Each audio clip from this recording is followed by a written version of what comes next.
எருசலேம் நகரத்திலே விலையுயர்ந்த கற்களினால் கட்டப்பட்ட மகிமையான ஆலயம் இருந்தாலும், நிறைய பிரசங்கிக்கிறவர்கள் இருந்தாலும், வேதபாரகர் பரிசேயரால் இடம் நிறைந்திருந்தாலும், கர்த்தர் எதிர்பார்த்த ஒன்று, ஒவ்வொரு தனிப்பட்ட மனிதனுடைய மனம் திருப்பப்பட்ட நிலை.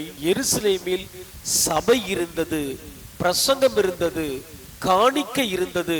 ஒர்த்தலாமிலே, சீரகத்திலே, வெந்தயத்திலே முதற் பலனை கொடுக்கக்கூடிய எல்லாம் இருந்தது. ஆனால் மனம் திரும்புதல் இல்லை.